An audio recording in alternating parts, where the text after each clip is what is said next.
متعلق کہ اللہ تعالیٰ کس طرح بتا رہے ہیں کہ ان کو اللہ تعالیٰ نے کیا کیا معجزے عطا کیے، اور اللہ تعالیٰ کی وہ کتنی پسندیدہ شخصیت ہیں، اور اللہ تعالیٰ انہیں آسمان پر اٹھا لیں گے اور اللہ تعالیٰ پھر انہیں دوبارہ دنیا میں بھیجیں گے۔ حضرت مریم علیہ السلام کا مقام و مرتبہ۔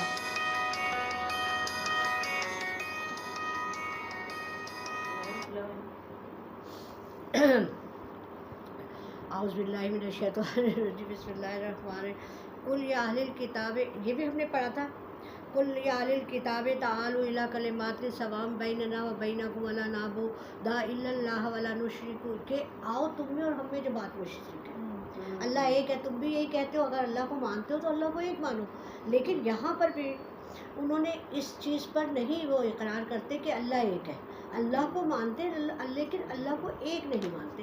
اللہ کے ساتھ حضرت عیسیٰ علیہ السلام اور حضرت ان کو شامل ہے، مریم علیہ السلام کو شامل کر دیتے، تو جس کی انہوں نے کہا انی عبداللہ، انہوں نے برابر یہ کہا قرآن میں تو اللہ کا بندہ ہوں، میرا تو کوئی مقابلہ نہیں۔ تو یہاں پر اللہ تعالیٰ کہہ رہے ہیں کہ تم انہیں سمجھاؤ کہ جو اللہ کہ کسی کو رب سوائے اللہ کے، پھر وہ اگر قبول نہ کرے، کہہ دو کہ گواہ ہے اللہ، اور ہم تو حکم کے تابع ہیں اللہ کے، اللہ بھی اس بات پر گواہ ہے کہ آپ نے بتا دیا رسول اللہ صلی اللہ علیہ وسلم نے، اور ہم سب نے پڑھ کر اس کو مانا کہ یا رب العزت آپ واحد ہیں، لا الہ الا اللہ وحدہ لا شریک لہ لہ الملک و لہ الحمد وہو علی کل شیء، کہ اللہ کے سوا کسی کی حاکمیت نہیں ہے، اللہ اکیلا ہے، اللہ وحدہ لا شریک ہے، اللہ کی کسی صفت میں بے شمار اتنی صفات ہیں اللہ کی، اتنی صفات ہیں اللہ کی کہ ہم تو اپنے دائرہ سوچ میں بھی نہیں لا سکتے، ہمارے تو دماغ میں بھی نہیں آتی، جتنی اللہ تعالیٰ کہتا ہے میں رحمان ہوں تو ہمیں اللہ کی رحمان کی صفت پتہ چل گئی، اللہ نے کہا میں رحیم ہوں تو ہمیں رحمت کی اس کی پتہ چل گئی، اللہ نے کہا میں رزاق ہوں تو ہمیں رزاق کی، اللہ نے کہا میں حکمت والا ہوں، اللہ ہی کی قدرت ہے جو ہم سمجھ کے تھوڑا بہت سمجھ رہے ہیں، ہمارا شعور اتنا نہیں ہے کہ ہم اللہ تعالیٰ کی اتنی بڑی حاکمیت کو سمجھ سکیں، لیکن ہم اس کے تابع ہیں، ہم بس اس کے حکم ماننے کی جستجو میں لگے رہے۔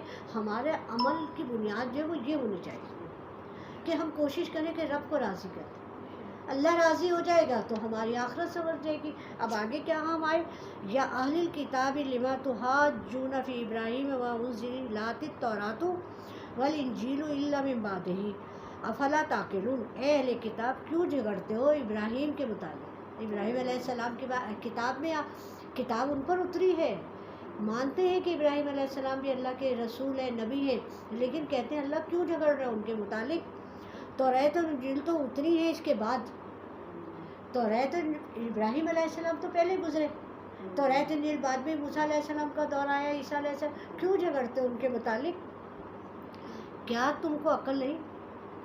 ہاں انتم ہؤلاء حاجتم فیما فلکم فیہ علم فلم تحاجون فیما لیس لکم بہ علم، اب کیا اللہ سنتے ہو تم لوگ جھگڑ چکے جس بات میں تم کو کچھ خبر تھی، اب کیوں جھگڑتے ہو جس بات سے تم کو کچھ کیوں مطلب ہے اللہ تعالیٰ یہ کہہ رہے ایک تو بندہ اس وقت موجود نہ ہو، پھر اللہ بتا رہا ہو تو اس پہ یقین نہ کریں، پھر نبیوں کے متعلق بھی آپ جھگڑے کرو، تو کہہ رہے جب تمہیں پتہ ہی نہیں ہے کچھ تو کہ ہم کیا جانیں، جو کچھ ہمیں اللہ تعالیٰ نے اس کتاب کے ذریعے بتا دیا کہ سارے انبیاء پہ ایمان لاؤ، ہم کہتے ہیں یا اللہ آپ کا حکم ہے ہم سب پہ ایمان لائیں، اللہ کہہ رہے ہیں ساری کتابوں پہ ایمان لاؤ، ہم نے کہا اے اللہ آپ کہتے ہیں ہمارا ایمان ہے، آپ کہتے ہیں فرشتوں پہ، ہم نے کہا فرشتوں پہ، کتابوں پہ، روز آخرت اللہ ایک ہے۔ تو یہ اللہ کے بندے کی روش ہونی چاہیے جو اللہ کو پسند ہے اور اللہ چاہتے ہیں، پھر ہی تو انسان دائرہ اسلام میں داخل ہوتا ہے جب ان سب باتوں پہ ایمان لے آتے۔ اب کہا واللہ یعلم وانتم لا تعلمون، اللہ جانتا اور تم نہیں جانتے، ظاہر اللہ نے بنایا۔ ما کان ابراہیم یہودیا ولا نصرانیا ولکن کان حنیفا مسلما، اللہ کہہ رہے ہیں کہ جب تم نے ابراہیم علیہ السلام جو تھے نہ یہودی تھے نہ نصرانی تھے، وہ تو تھے مسلمان، اس دور میں تو کتابیں نہ اترنے کے باوجود بھی وہ اللہ کو ایک مانتے تھے، انہوں نے چاند کو ماننے سے انکار کر دیا، سورج کو بڑا مانا، دیکھا شاید یہ میرا رب ہے، جب وہ چھپ گیا تو کہنے لگے میرا رب تو ایسا ہی نہیں ہے جو چھپ جائے۔ جب اس نمرود نے آگ جلائی اس میں ان کو ڈال دیا گیا، اللہ نے اس آگ کو پھول بنا دیا، اس پر بھی انہیں یہ تھا کہ میرا رب مجھے بچا لے گا، تو وہ کہتے ہیں وہ تو مشرک، وہ شرک کرنے والے نہیں تھے ابراہیم علیہ السلام۔ اس قرآن پاک میں 6 جگہ ان کی گواہی دی ہے اللہ تعالیٰ نے۔ اتنی بڑی بات ہے، جبھی تو اللہ انہیں کہتے ہیں خلیل اللہ ہے، ان کا لقب اللہ کے دوست۔ آپ سوچیں کتنا بڑا رتبہ ہے۔ تو اللہ ان کو، یہ عیسائی یہودی نہیں تھے وہ کہہ رہے، وہ تو مسلمان تھے، حنیفہ وہ کہتے ہیں سیدھی راہ پہ چلنے والا، مسلمہ۔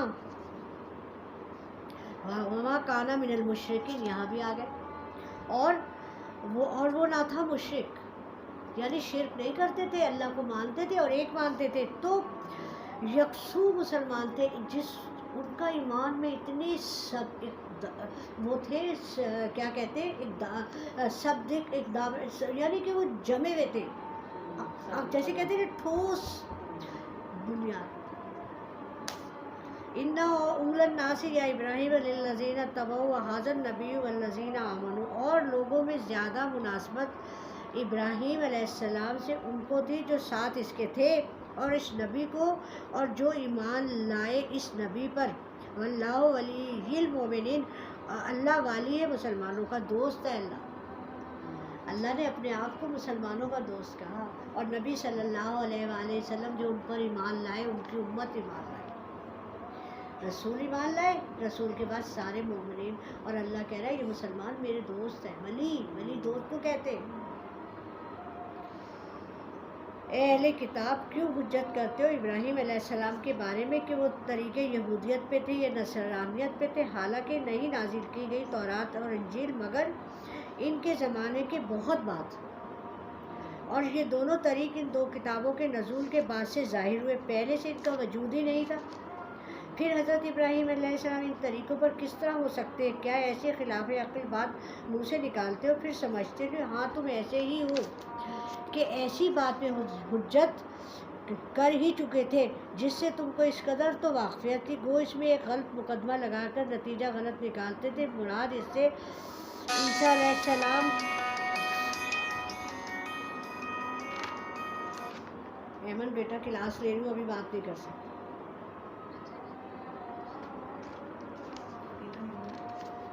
میں نے کاٹ دیا، سوری۔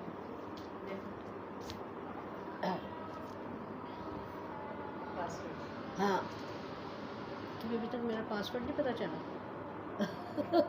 یہ تو ہے، ہاں اور کیا۔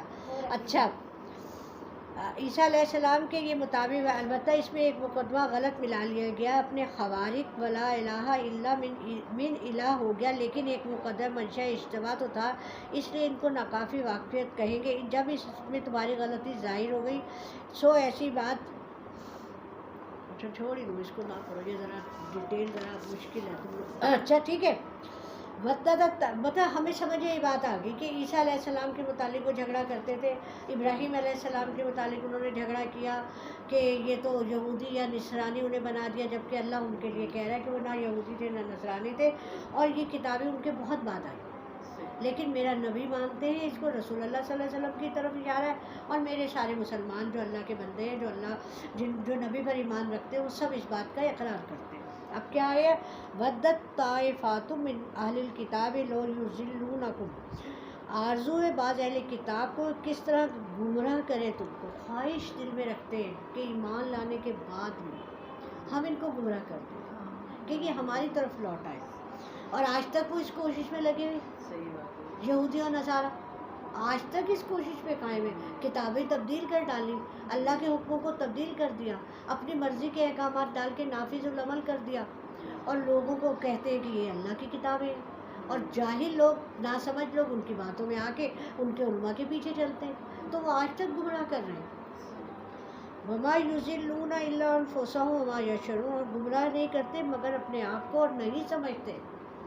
انسان یہ سمجھتا ہے میں دوسرے کو اللہ کی طرف بلا رہا ہوں، وہ گمراہی پھیلا رہے ہو، اور تم خود اپنے آپ کو پہلے تو تم اپلائی کرو گے نا اپنے اوپر، پھر دوسرا ہوگا، تو کیا ہوا؟ پہلے میں نے اپنے آپ کو اس طرف انسان لے کے جاتا ہے جہنم کی طرف یہ لوگ، اور پھر دوسرے لوگوں کو بھی اپنے ساتھ ملا رہے ہیں۔ یا اہل الکتاب لما تکفرون بے آیات اللہ وانتم تشہدون، اے اہل کتاب کیوں انکار کرتے ہو اللہ کے کلام کا اور تم قائل ہو، تم جانتے ہو کہ یہ کتاب اللہ کی ہے، اس کتاب کی پیشن گوئی ان کی کتاب میں اللہ کر چکا. نبی صلی اللہ علیہ وسلم کا نام احمد کے نام سے بتا چکے عیسیٰ علیہ السلام کہ میرے بعد ایک نبی آئیں گے جن کا نام عیسیٰ احمد ہوگا، اور جو اللہ کے حکموں کو نافذ کریں گے. اس کے باوجود کہتے ہیں نا، ہمیں جب ایک چیز اللہ کے حکم کی پتہ چل جائے اور اگر آپ سلیم فطرت ہیں تو آپ اس پہ آمنا صدقنا کہیں گے. لیکن ان کے اندر صرف ضدی تھی. یا اہل الکتاب لما تلبسون الحق بالباطل وتکتمون الحق وانتم تعلمون. اے اہل کتاب کیوں ملاتے ہو سچ میں جھوٹ اور چھپاتے ہو سچی بات جان کر.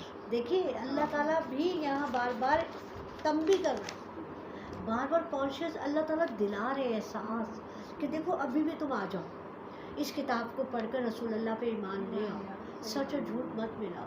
اس میں میں نے ایسا کچھ نہیں لکھا تھا جو آج اس کو منسوخ کر کے یہ کتاب ہے. اللہ ہی کی مرضی تھی نا کہ ان کتابوں کو اللہ نے چھوڑ کے پھر رسول اللہ پہ یہ آخری کتاب نازل کی. اور اس کی ذمہ داری اللہ تعالیٰ نے اس لیے اپنے اوپر لے لی کہ ان تینوں کتابوں کا حال دیکھا کہ لوگوں نے اپنی مرضی سے کتنی اس میں ترمیم کر دی، اس میں کتنے احکامات اپنی مرضی کے ڈال دیے. تو اللہ نے کہا اس کو تو کوئی ایک لفظ بھی نہیں تبدیل کر سکتا. میں اور اللہ جب حفاظت جس چیز کی کرتے، ایک ایک کہتے اس کی واؤ جو ہے نا اس پر بھی ایک فرشتہ مقرر ہے اس کتاب کی. اللہ تعالیٰ حفاظت کرنے والے ہیں. جس چیز کی اللہ حفاظت کرے اس کو کوئی تبدیل کر سکتا ہے؟ کسی کی مجال ہے؟ اور ہمارا یقین ہے، یہ ایمان ہے کہ یہ رہتی دنیا تک کے لیے نظام ہدایت ہے. دیکھیے کوئی مسئلہ زندگی کا، کوئی رہنمائی ایسی نہیں ہے جو اس کتاب میں موجود ہے. چھوٹی سی چھوٹی زندگی کی بات، راستہ، اللہ تعالیٰ ہر بات جو ہمارے دل میں خیال آتا ہے نا وہ اس میں آ جاتی ہے بات. بس ہمیں سمجھنا ہے اور ہمیں پڑھنا ہے. یا اللہ ہمیں عقل کے ساتھ، شعور کے ساتھ ہم اس کو وقت دیں. ایک دفعہ پڑھنے سے کبھی نہیں سمجھ میں آتا، بار بار پڑھتے رہے، ہر دفعہ ایک نیا نقطہ سمجھ میں آ جاتا ہے، ایک نیا حکم اللہ کے ایک دوسرے طریقے سے بات اللہ تعالیٰ آپ کے دل و دماغ کو کھول دیتے. آپ کو اللہ تعالیٰ کیا کہہ رہے ہیں؟ اولو الالباب. جو اس کو سمجھ کے پڑھتے اللہ انہیں عقل مند انسان کہہ رہا ہے. اگر ہمیں عقل مند بننا ہے، اگر ہمیں باشعور بننا ہے تو ہمیں اس کتاب کو وقت دینا ہے، ٹائم دینا ہے، سکون سے بیٹھ کے. جب کوئی ہمیں فکر نہ ہو کہ چولہے پہ کیا، ہانڈی کیا، کوئی بچہ کیا کہے گا، ہم اطمینان سے ذرا مزے میں پڑھیں اور اس میں ڈوب کے پڑھیں. اللہ سے پھر ساتھ ساتھ جہاں جو آتی ہے بات مدد مانگیں. یا رب العزت میں یہ سمجھ نہیں پا رہی یہ بات. جیسے آپ دنیا میں نہیں کوئی چل تو اس کے جاتے ہیں نا ایکسپرٹ کے پاس کہ انہوں نے تو کیمسٹری میں ایکسپرٹ ہیں، ان سے مدد لو، فارمولہ یہ بتائیں گے. ایسے ہی جب اس کتاب کا جو بات بھی سمجھ میں نہ آئے، ایک تو تفاسیر لکھنے والوں نے ایسی عمدہ تفاسیر لکھی ہے، محنتیں کی ہیں اپنے دل و جان لگا کر، دل و جان سے، پھر بھی نہ سمجھ میں آئے، پھر بھی اردو بھی نہ سمجھ میں آئے. میں کہتی ہوں کچھ بھی جو سمجھ میں نہیں آ رہا میں بے بس ہو جاتی ہوں. تو میں اپنے رب سے کہا یا اللہ میں تو بالکل جاہل ہوں، یا اللہ میرے پاس تو عقل ہی نہیں، میرے پاس علم بھی نہیں. اللہ تو دیکھیے اللہ نے تو آپ کو بنایا ہی ہے، مجھے بنایا ہے. اللہ میرے دل کی کیفیت کو بھی جانتا ہے، اخلاص کو بھی جانتا ہے، محبت کو بھی. اے اللہ میں آپ کی محبت میں اس کو سمجھ، یا اللہ میں چاہتی ہوں میں عمل کروں، آگے میں اپنی اولاد کو بچا لوں. میرا تو سب سے پہلا فکر مجھے اپنے اولاد کی ہوتی ہے. اور یہ سنت ہے، نبیوں کی سنت ہے. انہوں نے سب سے پہلے اپنی ابراہیم علیہ السلام من ذریتی کا، یہ تو سنت ہے، یہ رسول اللہ کی سنت. تو میں تو اس میں شامل ہو گئی، ان کی سنت پہ عمل کرتی ہوں. میں تو اللہ کی بتائی ہوئی بات پہ عمل کر رہی ہوں. تو اللہ تعالیٰ اتنے رحمان ہیں، اتنے رحمان ہیں کہ میرے پاس لفظ نہیں ہے کہ ان کی محبت، ان کی رحمانیت، ان کی رحمت کو میں کھل کر سمجھ سکوں اور بیان بھی کر سکوں. آپ کے ایک ایک جو دل میں ہے نا، جس کو جاننے کی طلب ہے، ایسا کھل کے سامنے آپ کے آئے گا کہ آپ دوسرے لمحے سجدے میں بس دل چاہتا ہے کہ جھکا لوں سر اور نہ اٹھوں، کیونکہ میرے اللہ نے مجھے ایسے واضح کر دی. کرنے سے پہلے اللہ بتا دے. اور مجھے اپنی نسلوں کو بچانا ہے. اب میرا کام صرف جب تک میری زندگی، مجھے اپنی زندگی کی کوئی طلب نہیں ہے، میں نے سب کچھ دیکھ لیا، سب کھا لیا، ہر فرض ادا کر دیا، اللہ نے مجھے تمام مراحل سے، لیکن میں جب کبھی اپنی سوچتی ہوں نا تو میں کہتی ہوں پھر دعا کے لیے ہاتھ کون اٹھائے گا، میرے بچوں کے لیے کون دعا کرے گا؟ یہ طلب جو ہے آپ کی کہ آپ کی اولاد کو سب مل جائے، یا اللہ میں ہی تو تڑپ کے مانگوں گی نا اپنے بچوں کے لیے، کیسی تڑپ ہوتی ہے ماں کے دل میں، کیا تڑپ، بے چینی، اس طرح نیند ہی نہیں آتی، چین ہی نہیں پڑتا جب تک وہ کام نہ ہو جائے، انسان اللہ ہی سے رجوع، اور میں تو اللہ ہی سے کہہ دیتی ہوں اللہ بھی مجھ سے نہیں سنبھال ہو رہا، اللہ مجھے نہیں پتا، اللہ میں آپ سے مانگ رہی ہوں، میں آپ سے مانگتی ہوں، میں تو منگتی ہوں، میں تو محتاج ہوں آپ کی، یا اللہ میں کمزور ہوں آپ، تو آپ اللہ سے رو کے مانگیں، اللہ سے گڑ گڑا کے مانگیں، چپ کے مانگیں، تنہائی میں مانگیں، اللہ سے جتنی بات کرنی ہے دل کھول کے،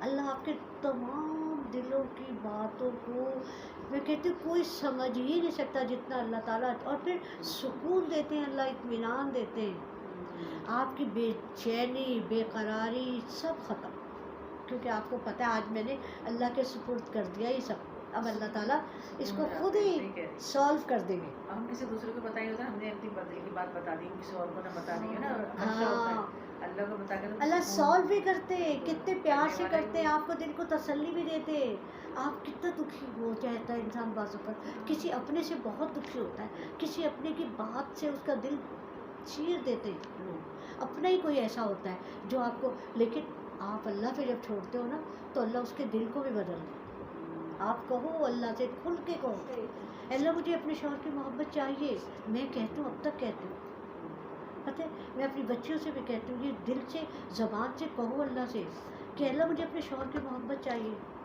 کہ میرا شوہر خوش دلی سے مجھ پہ پیسہ خرچ کرے، وہ جب بولے تو اتنا میٹھا جملہ مجھے بولے کہ بس میرا دل نہال ہو جائے، میں خوش ہو جاؤں اس کے ایک جملے سے، اللہ آپ اس کے دل کو میرے لیے ایسا بنا دیں، آپ کس سے کہہ رہے ہیں، شرم کس بات کی ہے، جائز محبت ہے جس کے لیے میں طلب کر رہی ہوں اللہ سے، میں اللہ سے نہیں مانگوں گی تو کس سے مانگوں گی، میں تو ان سے صاف کہہ دیتی تھی جب بھی ہوتی تھی بات، آپ سے مجھے کچھ نہیں چاہیے، آپ کیا دے سکتے، اللہ اوپر بیٹھا وہ دینے والا ہے، جب عقل آئی نا، جب سمجھ آئی تو بندہ بندے سے کوئی آرزو نہ رکھے کہ یہ مجھے دے دے گا، کپڑے اچھے بنا دے گا، پیسہ خرچ کر دے گا، یہ مجھے یہاں لے جائے، کچھ بھی نہیں کر سکتے جب تک اللہ نہیں چاہے، اور جب اللہ چاہتے تو آپ بیٹھے بٹھائے آپ کے سمجھ میں نہیں آتا کہ آپ نہال ہو جاتے، اللہ ایسے اس بندے کے دل میں آپ کی محبت ڈالتے کہ آپ کو یقین نہیں آتا دنیا میں اتنی خوش نصیب ہوں عورت کہ جو میرا مرد میرے پر ہر وقت مجھے ہی دیکھتا ہے، اور میری اولاد ہر وقت امی امی کہے، ہر وقت ماما ماما، تو آپ کو کتنی حسین زندگی لگتی ہے، آپ کو اپنی زندگی پہ اللہ کا آپ فخر کرتے ہو، شکر کرتے ہو، شکر ہی پہ شکر پیدا ہوتا ہے، شکر اللہ کا جتنا شکر ادا کرو گے، جتنا شکر ادا کرو گے اتنا، ہر نعمت اللہ کا وعدہ ہے جو میرا شکر کرتا میں اسے بڑھا کے دیتا ہوں، اتنا سا آسان کام ہے، ایک تو نعمت ہے اس پہ ہنسو بھی، خوش بھی ہو، اور اس پر پھر آپ کو پھر آپ کا گھر میں دیکھیں کتنا اچھا ماحول ہو جاتا ہے، ہمارے گھر جنت ہو جاتے ہیں،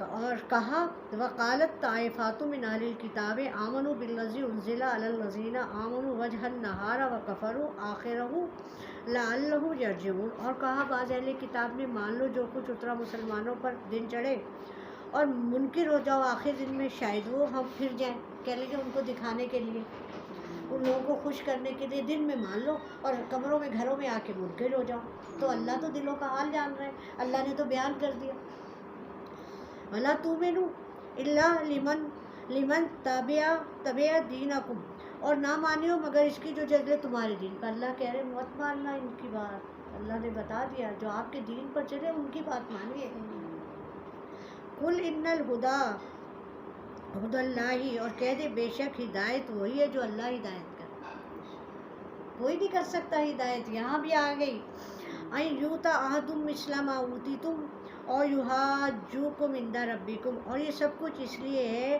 ہے کہ اور کسی کو بھی کیوں مل گیا جیسا کچھ تم کو ملا تھا، یہ آ گئی نا وہی بات، دنیا میں ابھی تک یہی ہو رہا ہے، وہ جو تھے معاملے بازی. یہ ابھی تک ہم کر رہے ہیں, ابھی تک ہمارے خاندانوں میں ہوتی ہے بات, اس کو ایسا کیسے مل گیا, اس کے اندر تو اتنا کوئی ہمیں الگ سے بات بھی نظر نہیں آتی. حسد کہتے ہیں نا. حسد ہی, لیکن اللہ کہہ رہا ہے یہ ان کے آپ دلوں کا حال ہے.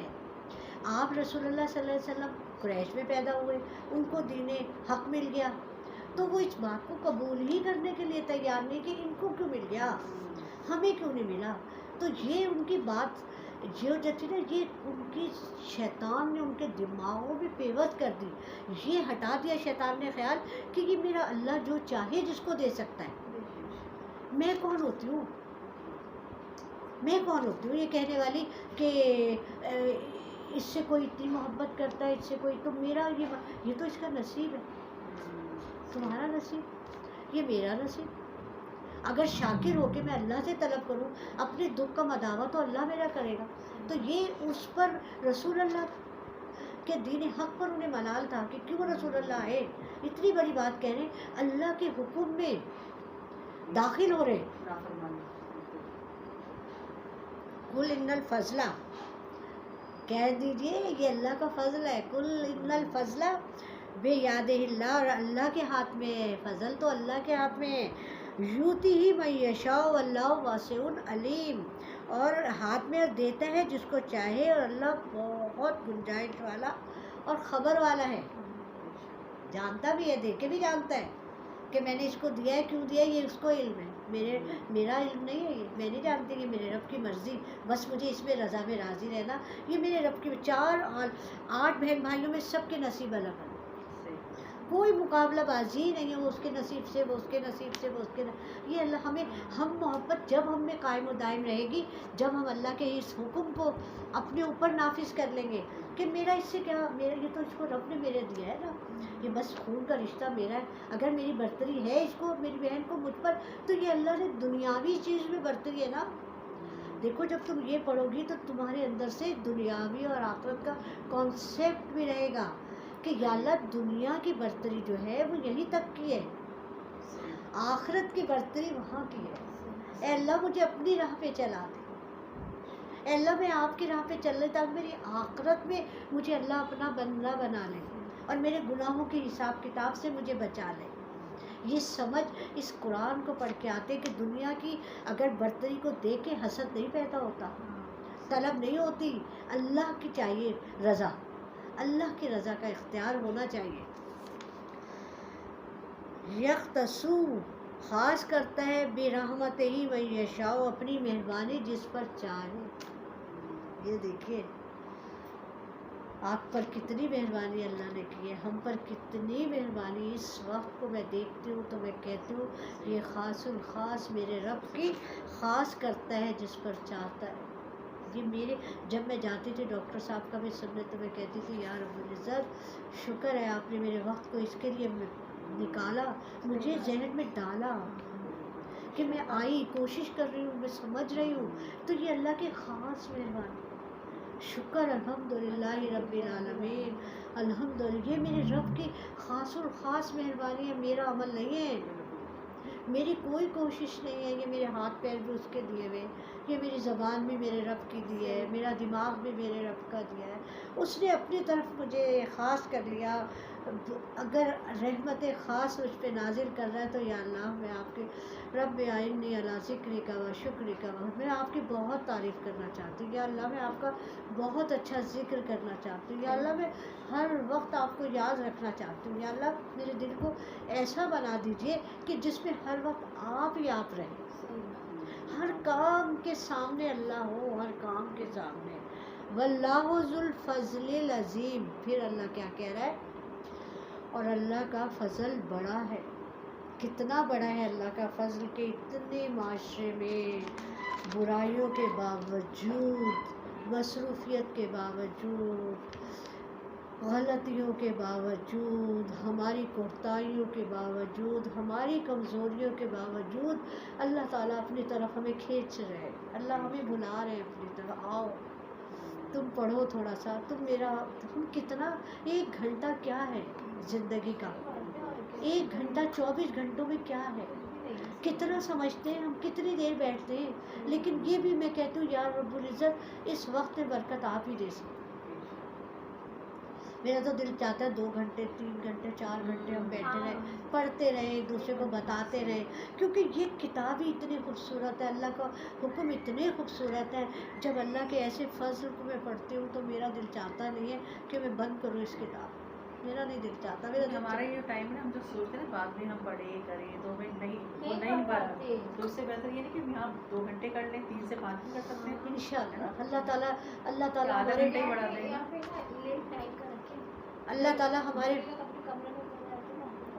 اللہ ہمیں وقت میں برکت دے، انشاءاللہ انشاءاللہ انشاءاللہ۔ 3:30 سے بھی کر سکتے ہیں، 1.5 گھنٹہ۔ وَمِنْ أَهْلِ الْكِتَابِ مَنْ إِنْ تَأْمَنْهُ بِقِنْطَارٍ يُؤَدِّهُ إِلَيْكَ، اور بعض اہل کتاب میں وہ ہیں کہ اگر ان کے پاس آپ امانت رکھیں ڈھیر مال کا تو ادا کر دیں آپ کو واپس، اتنے ایماندار بھی ہیں اہل کتاب۔ اللہ خود گواہی دے رہے، رسول اللہ سے کہہ رہے وَمِنْهُمْ ان تامنہ بدیار لا یودہ الیک الا ما دمت علیہ قائما، اور بعض ان میں وہ ہیں اگر آپ ان کے پاس امانت رکھیں ایک اشرفی تو نہ ادا کریں تجھ کو مگر جب تک کہ تو رہے ان کے سر پر کھڑا۔ آپ صلی اللہ علیہ وسلم کو اللہ تعالیٰ اللہم صلی علی محمد کما صلیت علی ابراہیم وعلی آل ابراہیم انک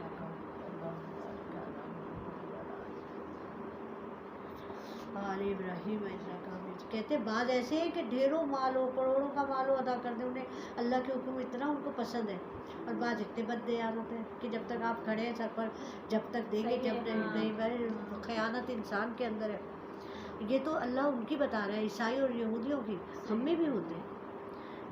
ذالک بانہم قالوا لیس علینا فی الامیین سبیل، اور اس واسطے کہ انہوں نے کہہ رکھا ہے کہ نہیں ہے ہم پر ان لوگوں کے حق لینے میں کچھ گناہ۔ یہودی کہتے ہیں نا یہ سب کچھ اللہ تعالیٰ نے ہمارے لیے بنایا ہے، ان سے لینے میں ہم پر گناہ نہیں ہوگا۔ یہ یہودیوں کا کانسیپٹ انہوں نے اپنی کتابوں میں چینج کر دیا کہ ہمیں اللہ نے فضیلت دی تمام امتوں پر، ہمیں پورے عالم پہ اللہ نے فضیلت دی، تو ہمیں اللہ کے محبوب ہیں، ہم ان سے ان کے مال بھی ضبط کر سکتے ہیں۔ وہ سمجھتے ہیں سارے دنیا کے لوگوں کو اپنا غلام، یہودی ہم ہیں مالک اس دنیا کے، ہماری مرضی سے چلنی چاہیے دنیا، کیونکہ ہم اللہ کے محبوب ہیں۔ وہ یہ نہیں سمجھتے کہ اس کے بعد اس کتاب والے اللہ کے محبوب ہوں گے، ان کی محبوبیت ختم ہو گئی ان کے اعمال کی وجہ سے اور نہ ماننے کی وجہ سے۔ اب اللہ کے رسول محبوب آخری نبی الزماں ہے اور امت مسلمہ ہے محبوب اللہ کی۔ اللہ کہہ رہا ہے کہ یہ اللہ مسلمانوں کے پر زیادہ مہربان ہے، ولی ہے، اللہ مسلمانوں کا دوست ہے، کیونکہ مسلمان ایز اٹ از جیسے رسول اللہ نے بتایا اس کتاب کے مطابق ویسے اللہ کو مانیں گے۔ وَيَقُولُونَ عَلَى اللَّهِ كَذِبًا وَهُمْ يَعْلَمُونَ، اور جھوٹ بولتے ہیں اللہ پر اور وہ جانتے ہیں۔ یہاں بھی اللہ نے کہہ دیا جھوٹ بولتے ہیں، اللہ پہ اپنی طرف سے الزام لگاتے ہیں کہ یہ اللہ ایسا کہ، حالانکہ اللہ نے ایسا نہیں کہا۔ تو ان پر تو اللہ تعالیٰ کا جو ہے نا اچھا خاصا عذاب ہوگا۔ وَمِنْ أَهْلِ الْكِتَابِ مِنْ ان تاونا، کیا اس آیت میں بعض لوگوں کے ایماندار ہونے پر تعریف کی گئی ہے؟ اگر اس بات سے مراد وہ اہل کتاب ہے جو ایمان لا چکے تھے تو ان کی تعریف کرنے میں کوئی مذائقہ نہیں، لیکن اگر خاص مومن مراد نہ ہو بلکہ متعلقاً اہل کتاب ہوں جن میں غیر مسلم بھی شامل ہے، تو اس صورت میں یہ سوال پیدا ہوتا ہے کافر کا کوئی عمل مقبول نہیں ہوتا تو پھر ان کی تعریف سے کیا اللہ بتا رہا ہے، کیوں کر رہا ہے اللہ؟ جواب یہ ہے کہ کسی چیز کا قبول ہونا اور چیز ہے اور اس کی تعریف کرنا اور چیز۔ مدح اللہ نے کی ہے نا یہاں پہ کہ بعض ایسے ہیں جو ایک پائی بھی نہیں رکھتے، بعض ڈھیروں مال میں، تو اللہ ان کی تعریف کر رہا ہے، تو اسی تعریف کی وہ کہہ رہے ہیں تعریف اور چیز ہے اور مقبول ہونا ایک الگ چیز ہے کہ اللہ اسے قبول کر لے۔ مدح کرنے سے یہ لازم نہیں آتا کہ وہ اللہ کے یہاں مقبول بھی ہے۔ دیکھیے کتنی گہری بات ہوتی ہے نا، انسان کی سمجھ میں آ جاتی ہے۔ ہم کہہ رہے ہیں نا کفار تو مشرک تو کتنے نیک ہیں، کتنے اچھے اچھے کام کرتے ہیں، اب آ گئی آپ کی سمجھ میں کیا نیکی ہے؟ وہ نیکی جو اللہ کے طریقہ کار کے مطابق نہیں ہوگی وہ نیکی نہیں ہے۔ اور ان کا جب وہ اللہ ہی کو نہیں مان رہے تو اللہ ان کو کیا قبول کرے گا؟ تعریف ان کی اللہ نے کر دی کہ یہ دنیا کا دنیا ہی بھی دے دے گا اللہ، آخرت کے لیے کچھ نہیں ہو رہا ان کے پاس، یہ آپ کی سمجھ ہمیں سمجھ میں آ رہا ہے، یہ اللہ ہمیں بتا رہا ہے. یہ بتلا رہا مقصود ہے کہ اچھی بات گو کافر کی ہو وہ بھی کسی درجے میں اچھی ہے، جس کا فائدہ اس کو دنیا میں نیک نامی ہے اور آخرت میں عذاب کی کمی ہو جائے گی. اللہ چاہے گا تو کر دے گا. اس بیان سے یہ بھی واضح ہو جاتی ہے کہ اسلام تعصب اور تنگ نظری سے کام نہیں لیتا. دیکھا، اسلام میں تنگ نظری نہیں ہے کہ اگر یہ اللہ کو نہیں مانتا تو اس کی اچھائی کو بھی میں اچھائی نہ سمجھوں. مشرک ہے، کافر ہے، لیکن جو اچھائی ہے وہ اللہ کہہ رہا ہے اس کی اچھائی ہے، چاہے اللہ اسی دنیا میں اسے اس کا بدلہ دے دے یا آخرت میں جو چاہے اس کا. یہ تو اللہ کی مرضی. ہمارا فرض کیا ہے کہ غیر مسلم کے ساتھ بھی اس کی اچھائی دیکھیں، ہم اس سے اچھائی بیہیویئر کریں. یہ ہماری تربیت کا طریقہ کار اللہ نے بتایا ہے. یہ ہمیں مسلمانوں کو غیر مسلموں کے ساتھ رویہ کیسا رکھنا ہے، سلوک کیسا کرنا ہے، رواداری کے. اگر آپ کا پڑوسی ہے غیر مسلم تو اس کی بھی عزت کرنی ہے، اس کی بھی حفاظت کرنی ہے، اس کا بھی خیال رکھنا ہے. یہ ہے حکم. یہ نہیں ہے کہ غیر مسلم ہے تو ہندو ہے یا کافر ہے یا مشرک ہے ہم کہیں یہ تو اللہ ہی کو نہیں مانتا ہم تو اس سے بات ہی نہیں کریں گے. ایسا نہیں ہے. اللہ آپ کے رویوں کو درست کرنے کے لیے آیت دی ہے اللہ نے. یہ ہمارے اعمال کے ساتھ اس کا تعلق ہے کہ اچھا اگر وہ انسان ہے تو اس کی اچھائی کو ہمیں تسلیم کرنا ہے اور اس کی تعریف بھی اگر ہم کر دیں تو اللہ خوش ہوتا ہے کہ آپ نے بڑا دل کر کے اس کی تعریف کر دی. اس کو اللہ جانے، اعمال تو اللہ کو نہیں مانتا اللہ کو. اللہ ہمارا تو پڑوسی ہے تو ہمیں تو کرنا پڑے گا اس کا خیال. ہمارے ساتھ دفتروں میں کام کر رہے ہیں، اب ہمارے بچے جا کے پردیس میں کام کر رہے ہیں، ہمارے بچے رہ رہے ہیں دنیا میں، ہمیں ان سے تعلق رکھنا ہے تو رہتی دنیا تک ہم رہیں گے. تو ہمیں اپنے بچوں کو یہ باتیں بتانی ہیں، کرنا ہے. گائیڈ لائن دے رہے ہیں اللہ تعالیٰ، خود بتا رہے ہیں اللہ ہمیں. اس بیان سے یہ بات تنگ نظری سے کام نہیں لینا بلکہ وہ کھلے دل سے اپنی مخالف کے ہنر کی بھی اور اس کے مطابق اس کے مرتبے کی بھی داد دیتا ہے. کھلے دل سے اس کے ہنر کی تعریف اور اس کے مرتبے کے مطابق اس کی تعریف کر دیتا ہے. انسان کا دل خوش ہو جاتا ہے، آپ کی تعلقات اور اچھے ہو جاتے ہیں. الا ما دمت علیہ قائمہ. اس آیت سے امام ابو حنیفہ نے استدلال کیا ہے کہ دائن کو یہ حق ہے وہ مدیون سے اپنا حق وصول کرنے تک اس کا پیچھا کرے. مطلب عہد کو پورا کرنا تک. اچھا، دائن سے کیا مطلب ہے؟ جس کے ساتھ آپ کچھ لین دین آپ کو کرنا ہوتا ہے، آپ اس سے لین دین کریں، اس سے تعلق رکھیں اور اس سے اتنا رابطہ رکھنا ہے آپ کو. ایسا نہیں، استدلال ہے، دلیل ہے ان کی کہ یہ اللہ ان آیات سے نکالی ہو. بلا من اوفا بعہدہ واتقی فإن اللہ یحب المتقین. کیوں نہیں؟ جو کوئی پورا کرے اپنا اقرار، وعدہ پورا کرے وہ اور پرہیزگار ہے تو اللہ کو محبت ہے پرہیزگاروں سے. اللہ سے ڈرنے والوں سے اللہ محبت کرتا ہے. ان الذین یشترون بعہد اللہ وایمانہم ثمنا قلیلا اولئک لا خلاق لهم فی الآخرۃ ولا یکلمهم اللہ ولا ینظر الیہم یوم القیامۃ ولا یزکیہم ولہم عذاب علیم. جو لوگ مول لیتے ہیں اللہ کے اقرار پر، اپنے تھوڑا سا مول یعنی کہ قیمت لیتے ہیں اور ان کا کچھ حصہ نہیں آخرت میں، اور نہ بات کرے گا ان سے اللہ اور نہ نگاہ کرے گا ان کی طرف قیامت کے دن، اور نہ پاک کرے گا ان کو، اور ان کے واسطے عذاب ہے دردناک. اس کی تفصیل پھر انشاءاللہ ٹائم نہیں رہا تو ہم کل پڑھیں گے. صدق اللہ العظیم.